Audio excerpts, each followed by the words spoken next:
first guest. There's an organization in the United States and very powerful here in Polk County, Lakeland particularly. It's called STOL. STOL is an acronym for Short Takeoff and Landing. It's insanity in the air. It's just unbelievable. Well, we have a special guest with us, Levi Noguess from Texas, who we're debating whether he set a record or not with the most planes taking off and some other stuff. He won the competition here yesterday. Levi, thanks for joining us. And my pleasure. Thanks for having me. Yeah, if you can't tell, he is from Texas, so that's all a good thing. Levi, the STOL organization, nationwide, actually worldwide organization, one of the architects of the leaders of the organization here in Polk County is Anitra Goddard. And we worked with Anitra before. She's been on this show before, but actually for CrossFit. But she's a star in the world of STOL. But before you tell us about that, what is STOL? Well, you defined STOL as an acronym, Short Takeoff and Landing. And the contest, basically STOL operates, a lot of pilots fly airplanes that we call STOL because we can go into places that are off the airport. Our preferred place to land is anywhere that is not pavement. The majority of pilots have always landed on pavement. We like to land off the pavement because the pavement burns up our rubber on our bush wheels. We have big tires, y'all call them balloon tires.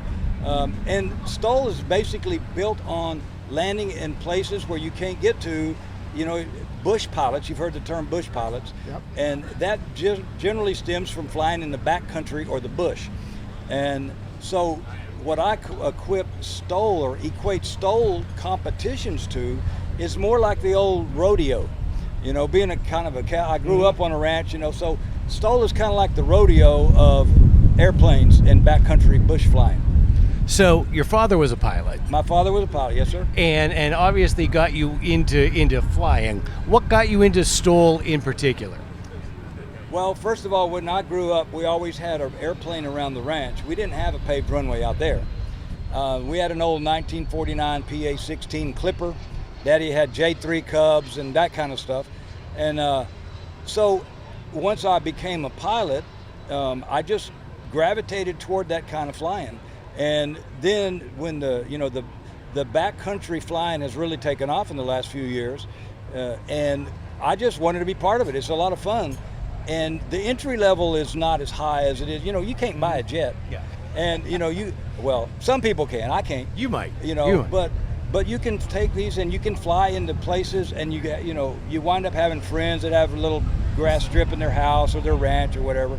And then out west, there's a lot of public land where you can just go land and explore the vastness of the government land. And it's just a lot of fun. Now, do you still have the Stork? Did you fly that out here? I did. Okay, so explain to folks the uniqueness of this plane, and it's got kind of a World War II history on top of it all, but... It does. The Stork is an English way to pronounce it, Storch. The Germans called it a Storch. And if you really think about it, the German engineering at the time was really ahead of its time in a lot of ways in aviation and among other things. And the Storch is one of the first planes to have the leading edge slats on it. Now you'll see a lot of the bush pilots have those because you can really get slow, and it helps prevent separation of the boundary layer, all that other aviation stuff that people talk about. But the Storch was basically the Germans' answer to what the U.S. used J3 Cubs for. The United States basically took a J3 Cub, painted it green, put some more windows in it, and called it a liaison airplane, the L4. And so it would fly over the battlefield and kind of, look around, see, observe the artillery and stuff like that. Some of the commanders would fly out to their fields. The Germans did the same thing with the Storch, but it was pretty much better in a lot of ways because it could land shorter, and it had a whole lot more engine. It had a 240 horsepower engine compared to our 65 horsepower J3. And the thing is massive. It's like 46-foot wingspan. Oh, wow. And that's a big plane. So the one I fly is a replica. It's about 3/4 scale, and it's only 32-foot wingspan. So, but a little bit taller. Does that give you you feel like that's sort of an advantage to from the regular? Yes and no. It's so much fun to fly because I sit up really tall, and the visibility down and forward and out is awesome. You know, you can't see above you because the wings are there, but it's down and out, which is what it's made for, is awesome. So I can see the line and I can see where I need to go. The bad thing about it is, and which is a good thing, it's got about 12 inches of suspension. So the wheels are a lot further down there than they were when I took off. You know, so you have to kind of learn that attitude to land it. But once you do, it's a phenomenal ride. You know, a lot of people say they fly their airplanes. I pretty much say I ride the Storch. Okay. You know. Okay, so it's kind of the Harley of. It is. It all is. right.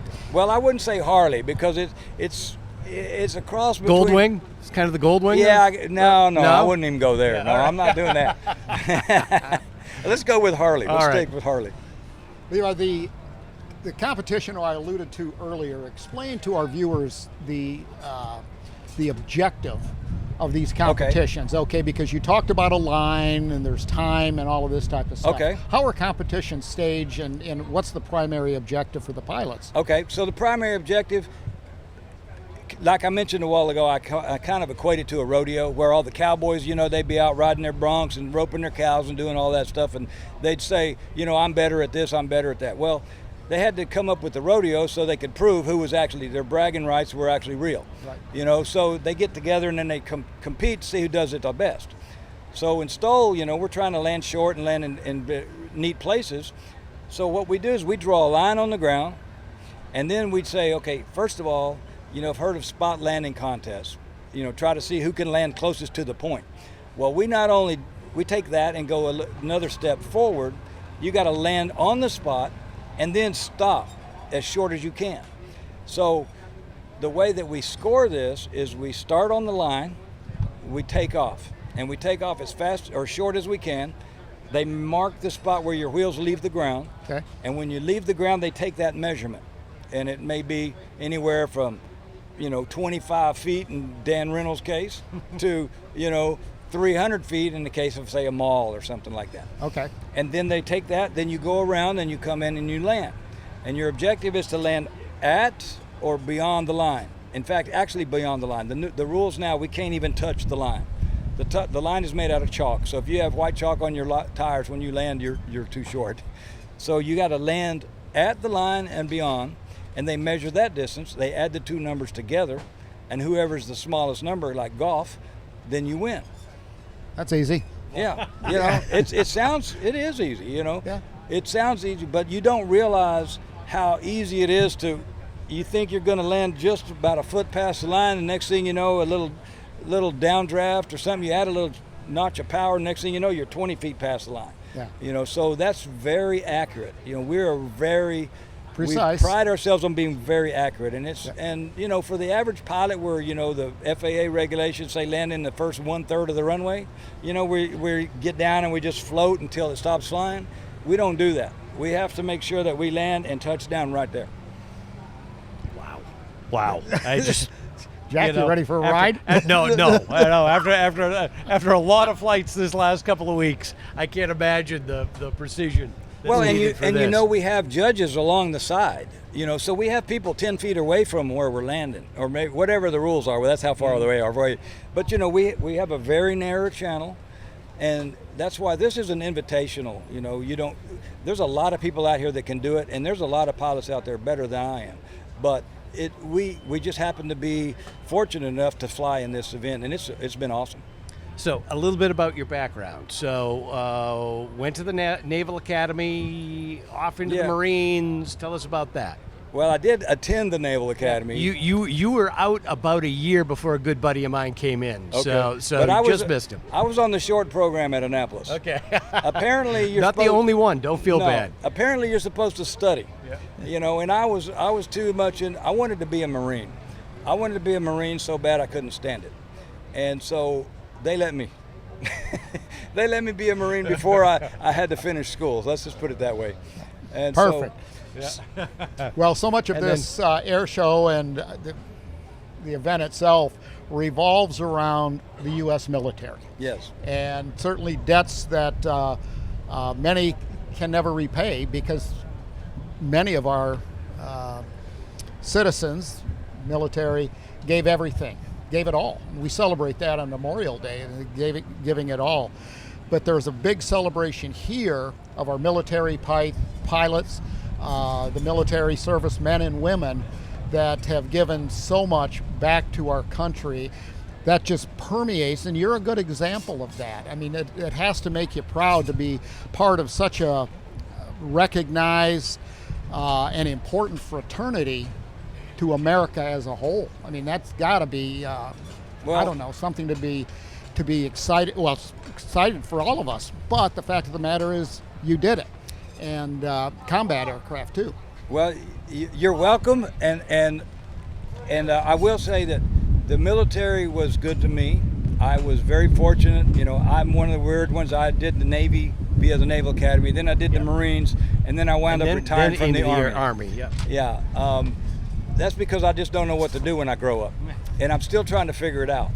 Yeah, but, so am I. I'm 70 years old and I can't figure it out. But you know. Well, you know, you mentioned the fraternity, and nobody's more of that than Marines, but all of the services, it's not a fraternity, it's a brotherhood, you know, and sisterhood, but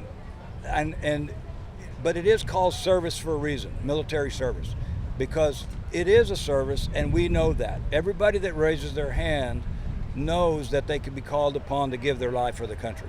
Yep. And fortunately, not all of us do, and not all of us have to, but I appreciate your honoring those who have, and I feel honored to be a part of that brotherhood.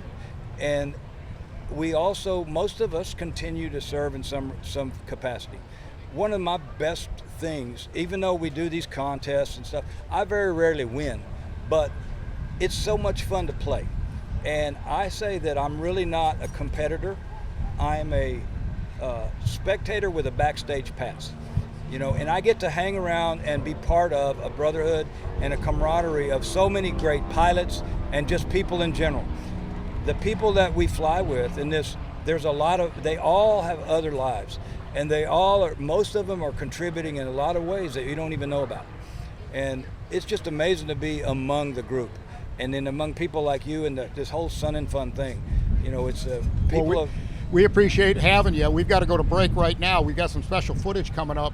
But Levi, thanks so much for joining us. STOL excites me. You say hi to Anitra for me. I certainly will. We call her the STOL Queen. Oh, she is a queen, all right. Anyway, thanks again, and we'll see you again real soon. But we appreciate all you've done for this country and all you're doing for Sun and Fun. It's been my pleasure. Thank you for having me. You bet.